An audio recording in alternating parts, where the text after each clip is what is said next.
প্রিয় ভিউয়ার্স, আজকে শেয়ার করছি খুব মজাদার একটা ইলিশ মাছের লেজ ভর্তা।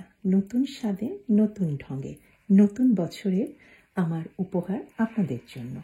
একটু বুদ্ধি খাটিয়ে করেছি, ফলে ভর্তার পরিমাণ তো বেড়েই গেছে, আর স্বাদের কাছে কি বলবো, শুধু মাওয়া ঘাট না, সব ঘাটে ভর্তাই ফেল। ভর্তার জন্য দুটা টুকরা নিয়েছি, একটা লেজ আর একটা একদম গাদার দিকে কাটাওয়ালা একটা মাছ। আর এর মধ্যে এই মাছের ভেতরে ছিল সামান্য কিছুটা ডিম, সেটাও নিয়েছি। হলুদ আর লবণ মাখিয়ে এটা ভালো করে বেশ কড়া করে ভেজে নিতে হবে। আর তেলটা নর্মাল কুকিং অয়েল বা সাদা তেলই ব্যবহার করছি।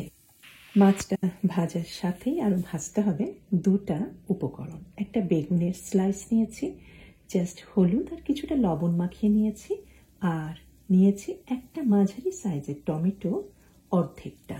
আমি বিচিগুলি সব ফেলে দিয়েছি, কারণ বিচি বা রসটা এর মধ্যে পানি থাকে, তেলের মধ্যে দিলে খুব বেশি ছোটাছুটি করবে, ভাজতে অসুবিধা হবে, চারিদিকে তেল একদম ছড়িয়ে যাবে। বেশ কড়া করে লাল লাল করে একদম ভাজা হয়ে গিয়েছে।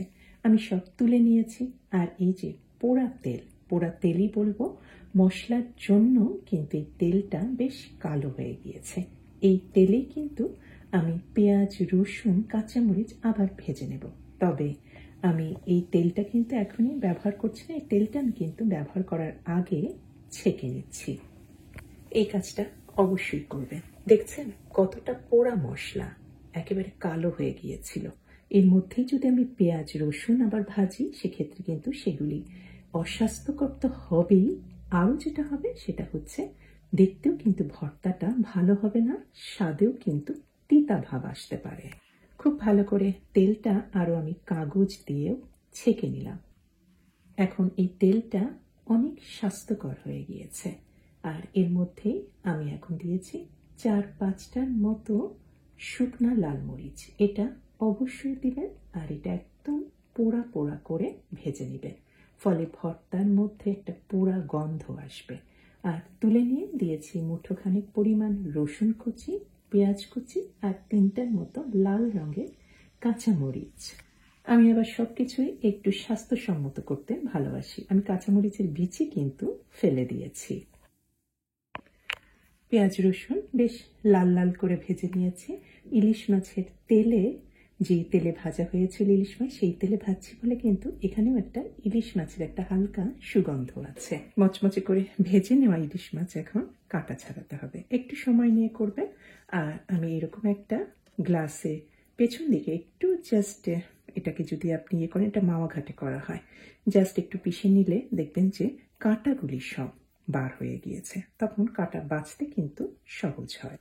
আমি খুব সময় নিয়ে যত্ন করে কিন্তু ভেজেছি। মাওয়া ঘাটে কিন্তু এত যত্ন করে কাঁটা বাছা হয় না, মোটা মোটা কাঁটাগুলি ফেলে দেওয়া হয়। এই যে চিকন চিকন কাঁটা, এগুলি কিন্তু থাকে।